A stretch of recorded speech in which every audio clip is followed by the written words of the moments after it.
Bom dia ou boa noite a todas e a todos. Estamos aqui, sem cortar cabelo, barba mal feita, engordando, perfeito estilo brutal pandemia, mas hoje pelo menos dando aula em companhia do Creeper, que é uma ótima metáfora para quem conhece Minecraft do nosso distanciamento social, da necessidade dele. E a aula de hoje é compartilhando já a nossa tela. Vamos ver se funciona. Yes! Como prometido, começando a explorar o livro A Ideologia Alemã, dos dois famosos, famigerados, temidos, demonizados barbudos, os mais barbudos entre os barbudos da história, Marx e Engels. É o texto que você está lendo, nesses dois trechos que a gente especificou, não precisa ler o texto inteiro, a não ser quem decide aprofundar, por exemplo, para um trabalho final. E alguns consideram ele texto fundador do tal do materialismo dialético, outros falam mais em concepção materialista da história. Vários de vocês perguntaram sobre a diferença entre materialismo dialético e materialismo histórico, então vamos começar por isso e já entrar depois no texto para essa pequena unidade. A primeira coisa importante a marcar é isso. O livro, na minha opinião e de muitas pessoas, é o livro realmente importante.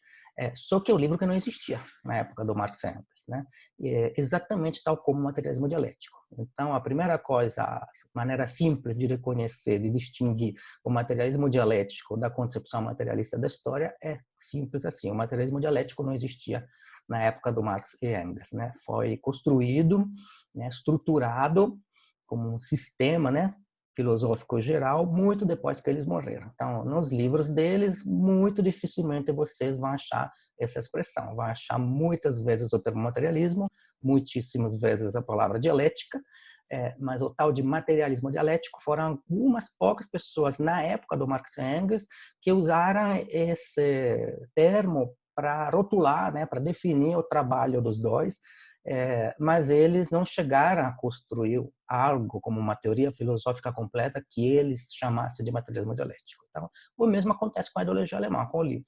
Esse livro também não existia na época do Marx e Engels pelo simples fato de que eles nunca acabaram e nunca publicaram.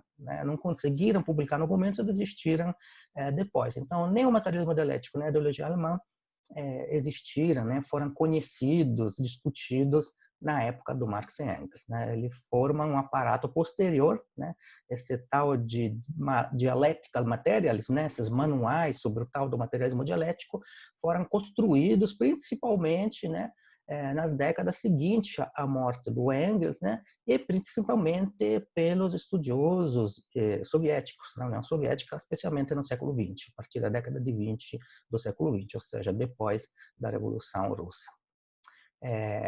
Então, o que nós temos dessa tal de ideologia alemã não é um livro editado, impresso na época do Marx e Engels, mas isso, uma série de trechos bastante desconexos de manuscritos, manuscrito no sentido literal do termo, ou seja, escrito à mão.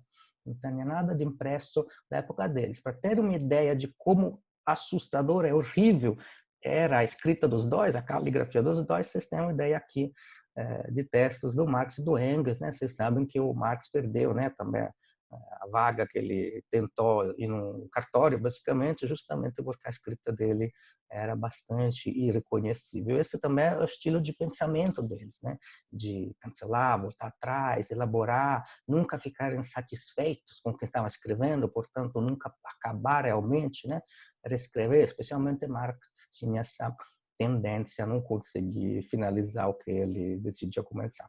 Então, a maioria das grandes obras dele são inacabadas, como vocês bem sabem. Tá?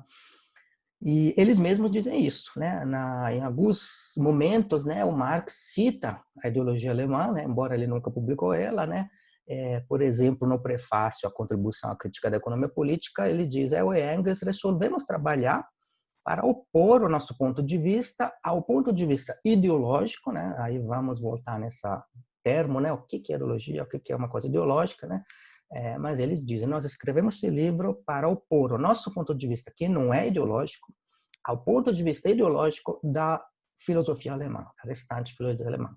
Então, na realidade, a gente escreveu esse livrão, que é um tomo gigante, aliás, 2 tomos gigantes, para ajustar as contas com nossa consciência filosófica anterior, né? Com o que a gente era antes, quando éramos alunos, né, do Bruno Bauer, aluno dos Jovens Hegelianos e colaborador dos Jovens Hegelianos no Dr. Club, né, onde eles se encontravam para tomar cerveja e discutir de filosofia. E esse manuscrito continua, o Marx, né, 2 grossos volumes, já estava há muito tempo no lugar em que deveria ser editado, quando nós inteiramos de que novas circunstâncias adversas impediam a sua publicação. E, na verdade, essa série de circunstâncias adversas era que nenhum editor conseguiu se interessar nesse amontoado de papéis parcialmente acabados, parcialmente não, e Marx e Engels se cansaram logo também de tentar finalizar e convencer uma editora a publicar. Tá? Em vista disso, dizem eles, nós entregamos o manuscrito à crítica roedora dos ratos. Né? Aí que vocês veem que, aparentemente, tem uma queimadura em algumas páginas, ou talvez até realmente um rato que roeu alguma coisa, ou seja, deixar amontoado em alguma gaveta, em algum baú, de bom grado. Porque o nosso objetivo principal, compreender a nós mesmos, né? E também brigar com a filosofia hegeliana da esquerda alemã, já estava alcançado. Tá? Então, o que nós temos, esse tal de livro A Ideologia Alemã, né, se deve, na verdade, ao trabalho extraordinário, incansável, por exemplo, desse senhor, que tem, a meu ver, uma vida tristíssima, né, que dedicou mais de uma década, talvez 20 anos da vida dele, entre uma prisão e outra, um exílio e outro, a juntar todas essas caixas de documentos e a tentar transformar isso num livro. Né? Chamava David Borisovich Ryazanov, né? E tem uma história bastante triste, porque era um historiador judeu que foi preso muitas vezes por se opor ao regime violento czarista, e por ser, portanto, um subversivo, considerado um subversivo e posteriormente um comunista, e após ser preso, exilado por ser um revolucionário, foi subsequentemente perseguido pelos que se diziam revolucionários, ou seja, pelos próprios comunistas na época do Stalin. Obviamente, Stalin acabou finalmente, depois de prender várias vezes, condenado à morte, coitado. Então, ele contribuiu a fundamentar esse materialismo dialético, digamos, essa estrutura teórica geral sobre a qual se sustentou, né, ideologicamente o regime soviético e foi executado pelo próprio regime soviético. Então, ele começa a trabalhar na década de 20, analisar esses fragmentos, e em 24 consegue publicar um pedaço disso, a primeira parte disso, né, que vocês estão lendo, capítulo 1, chamado Feuerbach, em russo. 2 anos depois, publica em alemão, e só em 1932 que esse tal de livro chamado Ideologia Alemã sai em sua versão completa, no sentido que ele decidiu dar uma forma, uma estrutura, construir um livro a partir desses manuscritos. Tá? Então, até essa época, né, esse texto era praticamente desconhecido. Embora posteriormente passou a ser considerado fundador, né, da tal de materialismo dialético, na verdade, na época do Marx e Engels e no começo do marxismo, era um livro desconhecido. Tá? Então, a reconstrução, a transformação desse manuscrito na tal de obra fundadora da concepção materialista da história foi feita pelo Instituto Marx e Engels de Moscou, junto com este historiador, antes que fosse executado pelos próprios marxistas do regime soviético. Então, essa é a diferença principal, a meu ver, entre o tal de materialismo dialético, que é uma perspectiva, uma teoria filosófica, um sistema filosófico geral desenvolvido na União Soviética, né, e que passou a ser, em certa medida, uma filosofia oficial de Estado, né, a qual todos, supostamente, inclusive cientistas, devem obedecer, e é uma filosofia que tenta descrever, englobar, explicar o comportamento de tudo no universo, inclusive os átomos, né? A ideia de que tudo está em incessante transformação e movimento, né? É uma filosofia do devir, né? Do movimento, a qual obedeceria de partículas a humanos, a sistemas complexos como sociedades, né? Enquanto que a concepção materialista da história, que é o termo que Marx e Engels usam na ideologia alemã, né? É como eles definem sua proposta, é uma proposta principalmente metodológica, né? Uma maneira de olhar para a história, que eles articulam de maneira muito aprofundada nesse manuscrito e por isso justamente se torna uma obra importante de referência ainda hoje, inclusive para nós sociólogos, para ver uma abordagem materialista, a análise das mudanças sociais. Tá? Então, o subtítulo é assim, né? A crítica da novíssima filosofia alemã. Já pelo subtítulo dá para ver que eles estão tirando sarro, né? Estão decidindo escrever um livro basicamente de atacar seus colegas, ironizando, né? Na pessoa dos seus representantes, Feuerbach, Bruno Bauer e Stirner, e também do socialismo alemão na pessoa dos seus diversos profetas. Então, nesse livro eles chamam de Bauer, Stirner, Feuerbach de San Max, San Bruno, ou seja, eles ironizam como se esses filósofos tivessem fundado uma religião, né? uma crença dogmática e não uma teoria científica fundamentada como Marx e Engels, em vez, acreditam estar fazendo com a concepção materialista da história. Então, o manuscrito tem 2 tomos gigantes, né? O primeiro tomo é principalmente essa crítica aos neo-hegelianos, né? Ou jovens hegelianos, ou ainda hegelianos de esquerda. E o segundo tomo era dedicado a uma crítica dos lideranças socialistas, da teoria socialista, que eles também atacam duramente, e vamos ver também que quando entra em contato com o socialismo, comunismo francês, eles lá também vão entrar em brigas pesadas com vários exponentes de renome do socialismo utópico, etc. Então, o capítulo 1 desse primeiro tomo, né, é onde está mais aprofundado, mais detalhado esses fundamentos da concepção materialista da história. Tá? É o que vocês estão lendo. Tá? E é também o mais trabalhado por eles, o menos acabado. O resto é feito de grandes rascunhos, essas páginas um pouquinho desconexas que vocês viram. Então, quando eles falam nós precisávamos ajustar as contas com o nosso próprio passado, estão dizendo isso. Nós queríamos, nesse livro, atacar alguns jovens hegelianos famosos, né, que se tinham se tornado famosos. Em particular, o Bruno Bauer, né, colega, mestre, né, inspirador do Marx em vários momentos. O Feuerbach, obviamente, talvez a figura mais importante desses jovens hegelianos, né? E o Max Stirner, que será visto depois como um dos fundadores de uma vertente muito forte do anarco-individualismo. Tá? Será visto posteriormente não como um comunista, muito menos como um marxista, pelo contrário, ele entra em rota de colisão violenta, mas como um fundador de um socialismo baseado no anarco-individualismo. Tá? Então, são fragmentos e trechos bastante bizarros em alguns pedaços, porque com caráter satírico em muitos momentos, né? Em alguns momentos é um panfleto satírico, não tanto um texto filosófico, né? E bastante cruel, a meu ver, bastante impiedoso com os colegas deles. A parte 1, porém, que parece um desenvolvimento das teses sobre Feuerbach, que a gente vai também discutir brevemente no curso, é uma discussão bastante organizada, bem articulada, né? A mais articulada até esse momento que eles fazem, dessa proposta deles, da concepção materialista de entender as mudanças históricas, né? De forma dialética. E que, especialmente, posteriormente, na União Soviética, se tornará uma teoria geral da história, né? Fundamentada nessa filosofia mais ampla do materialismo dialético. Tá? Então, é isso que a gente vai focar mais em particular. Essa primeira parte, chamada Feuerbach, é onde eles definem essa questão da ideologia alemã e, portanto, refletem sobre como funciona a produção da consciência e qual seria a base real da ideologia, ou seja, vão fundamentar essa proposta deles de analisar se o mundo das ideias, da moral, da religião, da arte, né, das expressões e produções da mente, não seja enraizado em relações materiais da existência, ou seja, não são as ideias que transformam a sociedade e o mundo, mas são as transformações no mundo materiais que afetam, influenciam, condicionam as ideias. Tá? E, obviamente, aqui ele já formula o que seria inicialmente uma sociedade comunista. Tá? Não é a primeira vez que eles fazem isso, de gastar um monte de tempo, escrever toneladas de páginas, só para falar mal, para atacar, para se opor, para refutar teorias e discussões dos colegas. Né? Pouco antes, eles tinham escrito outro livro também satírico, chama Sagrada Família, não por acaso, em que ironizam de novo sobre os Bauer, dessa vez os 2 irmãos.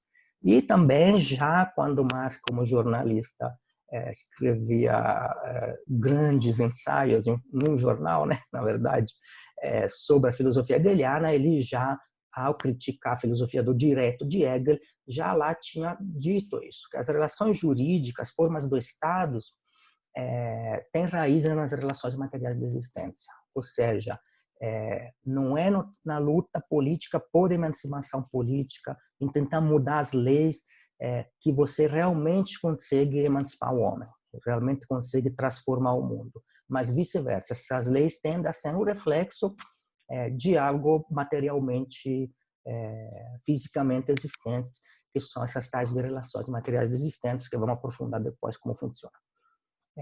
Então, aqui eles tentam pensar isso, tá? Como funciona a história a partir dessa abordagem de olhar ela não a partir dos grandes homens que mudariam o caminho da história ou das grandes ideias, mas a partir dessas diferentes configurações nas maneiras de produzir e distribuir as riquezas, tá? E aí vai a crítica dos hegelianos, né? Vou só dar alguns exemplos, alguns trechos, né, que vocês estão lendo, né, para ajudar vocês também a desmontar esse texto. E eles dizem basicamente isso. Os hegelianos de esquerda, né, ou seja, que discordam do Hegel de que o Estado prussiano seria o suprassumo, né, uma conquista final de progresso, de racionalidade, mas que, pelo contrário, criticam esse Estado como autoritário, irracional, injusto, né, mas eles acham que para mudar esse estado de coisas, né, essas persecuções, essa opressão causada pelo Estado autoritário, seria suficiente mudar as ideias das pessoas, né? Se substituirmos, a partir de uma crítica filosófica contundente, clara, verdadeira, essas ideias autoritárias e falsas por outras libertadoras e verdadeiras, não conseguimos mudar o mundo. Ou seja, para fazer revolução, você precisa explicar, convencer as pessoas de que esse mundo está injusto. E aí Marx vai dizer, né, que o Feuerbach, então, diz que uma consciência humana não alienada consegue transformar o mundo. Bauer vai chamar isso de uma consciência crítica, ou seja, treinada a distinguir as causas das coisas. Stirner vai focar muito no tal do único e da sua propriedade, como ele diz, e Marx Engels tira muito sarro disso, ironiza muito. Ele diz isso é totalmente errado. Não tem como mudar o mundo apenas com as armas das críticas, né? Eles brincando dizem, não, precisa também às vezes da crítica das armas, ou seja, movimentos reais, materiais, feito por massas, né? Aquele que depois eles vão focar nas classes, né? Na classe operária, é isso que muda o mundo, não são as ideias que fazem isso, tá? É preciso, se você quer transformar a sociedade, mudar as condições reais de vida das pessoas, tá? Então, a essa abordagem, né, idealista, de que as ideias são o sujeito da história, né, a mudança nas ideias fazem acontecer mudança nas histórias, essa abordagem hegeliana, que os neo-hegelianos compram, né, eles opõem praticamente o contrário, né? Eles, como dirá Marx, né, capotam, né, invertem de cima para baixo a filosofia hegeliana, mantêm a ideia da dialética, mas fazem ela rezar na terra e não no céu. Então, é o contrário. Nossa consciência, dizem Engels e Marx, nosso espírito, né, os produtos da nossa mente são fruto das atividades concretas dos homens, materiais e historicamente determinadas, ou seja, que mudam o tempo inteiro. Então, nossa consciência, nossa mente, nossa moral, tudo que ela produz, moral, arte, religião, formas políticas, estados, tudo isso depende e muda incessantemente porque depende da materialidade da vida. Depende se você se veste com peles de foca, se você é nômade, se você tem uma sociedade com escravos. Depende das condições materiais com que as pessoas organizam suas relações para produzir, sobreviver e reproduzir seus grupos sociais. Ou seja, das relações que a gente instaura com a natureza e entre si, para poder produzir e reproduzir a existência. Tá? E até agora, né, diz o Marx Engels, antes de nós, né, ninguém entendia nada, os homens formarão sempre ideias falsas sobre si mesmos, sempre. Porque esses produtos de seu cérebro acabaram por os dominar. Apesar de eles criar as ideias, né, inclinaram-se perante as suas próprias criações. Libertemo-los, portanto, das quimeras, das ideias, das dogmas, dos seres imaginários cujo jugo faz degenerar, né? Revoltemo-nos contra o império dessas ideias, ensinamos aos homens a substituir essas ilusões por pensamentos que correspondam à essência real do homem, tá? Ou a ter uma atitude crítica, como diz o Bauer, atirá-las da cabeça, né? Diz um terceiro, que é o Stirner, né? E a realidade desaparecerá. Então, eles concordam de que os homens criam coisas das quais depois dependem, às quais depois obedecem. mas negam o fato de que as ideias possam sozinhas modular, né, determinar as mudanças na vida. Se você quer mudar as ideias, você não pode atacar apenas as ideias, criticá-las, porque as ideias são fruto de como as pessoas vivem. Elas resistem a mudanças apenas de ideia contra ideia, né, de fraseologia contra fraseologia, de retórica contra retórica. Então, eles dizem que toda essa ideia de que é suficiente libertar as pessoas das ideias erradas para libertá-los materialmente, né, emancipá-los na sua existência, são, dizem eles, sonhos inocentes e pueris, tá? Dos João hegelianos. Tá? E aí, o primeiro volume, dizem ele, propôs-se desmascarar estas ovelhas que se acham lobos e que, em vez, tal como ovelhas, né, apenas repetem representações dos burgueses alemães. Ou seja, eles dizem, os hegelianos se acham revolucionários, os hegelianos de esquerda, mas, na verdade, estão reproduzindo a maneira idealista de pensar, que não consegue transformar o mundo porque não ataca as causas reais, as raízes do problema. Tá? E eles fazem uma analogia bem divertida, que é, imagine se alguém achasse que os homens só se afogam quando acreditam na força de gravidade. Só caem de um prédio só por acreditar na força de gravidade. Aí, se a gente conseguisse tirar da cabeça das pessoas a ideia que a força de gravidade é verdadeira, né? Se a gente convencesse as pessoas que a gravidade é uma farsa, uma superstição, eles ficariam livres de qualquer perigo, né? De cair de um prédio ou de se afogar. Ou seja, eles dizem, o que muda a sociedade são forças físicas, tal como a força de gravidade.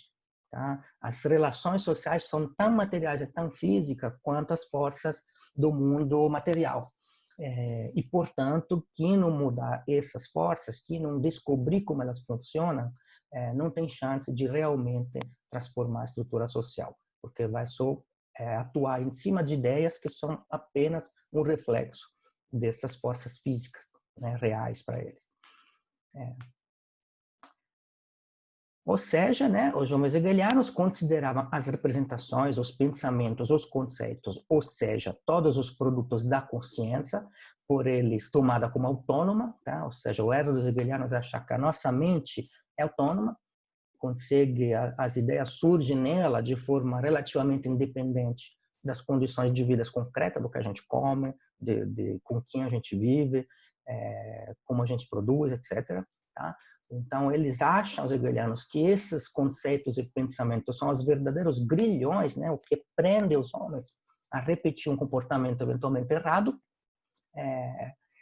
Então, eles só lutam contra essas que eles acham que são ilusões da consciência. Tá? Portanto, eles só propõem trocar a consciência errada por uma consciência certa. Só fazem isso. Tá? Mas, a despeito dessas frases que supostamente abalam o mundo, esses ideólogos, ou seja, que trabalham só em cima de lutar contra ideias a partir de outras ideias, são os maiores conservadores. Porque esquecem que, se combater apenas as fraseologias desse mundo, você não está combatendo o mundo real. Os pressupostos de que partimos, né, dizem Marx e Engels, não são arbitrários, então não são dogmas, não são hipóteses ou retóricas, são os pressupostos reais. Nós vamos analisar, dizem eles, os indivíduos reais, em sua ação e em suas condições materiais de vida. Tá? Tanto aquelas por eles já encontradas, essa é uma coisa bem importante, como as produzidas por sua própria ação. Esse aqui é um pedaço importante, porque vamos voltar nesse tema. Marx e Engels vão focar muito na questão de que os seres humanos, né, os homens e as mulheres, como ser biológico, vivem na natureza, por eles já encontrada, precisam, portanto, adaptar suas relações, seu modo de vida, suas ideias ao tipo de ambiente em que eles vivem. Então, uma cultura vai ser diferente se vive de forma nomádica num deserto ou de forma sedentária numa área onde se instalou a agricultura, mas os homens também criam novas condições. Eles criam cidades, casas, arquiteturas, roupas, formas de vidas também culturais que afetam também sua evolução, tanto quanto os fatores biológicos. Então, são duas naturezas em que o ser humano evolui. Uma biológica, que transforma ele e é por ele transformada, e uma segunda natureza que o próprio homem construiu ao inventar e produzir seus próprios meios de subsistência, seus próprios meios de viver. Então, a metrópole, a agricultura, a caça e coleta. Tá? Então, esses são os pressupostos reais para o Marx de entender a vida em sociedade. Esses pressupostos são verificáveis por via puramente empírica. Então, não precisa fazer uma análise filosófica, uma ideologia que julga as ideias por serem erradas ou injustas e corrige elas com ideias que seria mais correta. Dá para fazer uma análise baseada empiricamente, ou seja, científica, da realidade social, como ela se transforma. Tá? Ou seja, nesse livro, apesar de que eles gastam muito tempo só para, né, chutar cachorro morto, né, para ironizar colegas que eles não querem mais, né, mais ver, na verdade, eles também põem, porém, alternativa. Não se limitam a destruir teorias existentes, mas estão, de fato, tentando construir uma proposta alternativa. Então, de tentar ver quais são as condições reais que realmente afetariam a transformação da sociedade e da cultura. Tá? Inclusive, eles, né, ao fundamentar isso aqui para eles, é uma abordagem científica, né, eles dizem, conhecemos apenas uma ciência, é a ciência da história. A história pode ser examinada sob dois aspectos, a história da natureza e a história dos homens. Ou seja, eles estão dizendo, né, que a biologia do Darwin, né, é o outro lado da moeda de uma análise, de uma concepção materialista da história dos homens e da sociedade e da cultura. O Marx, em vários momentos, se sentiu muito vizinho, muito contíguo, muito primo do Darwin, ao ponto de pedir para o Darwin que ele escrevesse a introdução do Capital, dizendo isso: você descobriu as leis subjacentes à evolução biológica e eu estou descobrindo as leis subjacentes à evolução da sociedade humana, etc, etc. Então, esse é bem interessante, essa questão de ele conectar a história da natureza à história dos homens como mutuamente, né, e dialeticamente condicionadas entre si. Tá? Por hoje é isso, né? São unidades pequenas, então os aspectos importantes são os mesmos que ressaltamos na aula ao vivo, né? Essa distinção do materialismo dialético como abordagem filosófica geral que não foi construída por Marx e Engels sozinhos, mas na verdade foi deixada em forma de esboços e estruturada depois, com várias vertentes, né? Na verdade não foi uma única manual dogmático do que seria o materialismo dialético, mas tem vertente, digamos, subversiva nessa abordagem, né? Trotsky, etc., né? Mas isso não cabe a falar disso em sociologia, não precisamos disso por enquanto. E os aspectos importantes que vimos até agora é isso. O ponto forte que eles estão afirmando, num contexto em que muitas pessoas afirmavam, prestavam só atenção na mudança do mundo das ideias, né? As ideias que revolucionaram o mundo, né? A Revolução Francesa, as revoluções de independência dos países, ou de assim por diante, né? Todo mundo focava em sua análise em achar que as causas desse grande momento histórico estivessem grandes homens animados por grandes ideias, eles estão enfiando lá, né? Estão dizendo, ó, cuidado, porque na verdade as ideias desses grandes homens ou dessas massas que se mobilizam para revolucionar algo vêm de algum lugar, não caem do céu, não caem do nada. Então, as ideias sozinhas não mudam a sociedade, a luta política por direito nesse espaço do mundo das ideias também não muda a sociedade sozinha. É preciso, portanto, entender como se transforma o sistema de produção e distribuição da riqueza, porque as leis, os direitos, as formas políticas, a moral são condicionadas por esses fatores. Então, esse aqui é mais ou menos o ponto de hoje.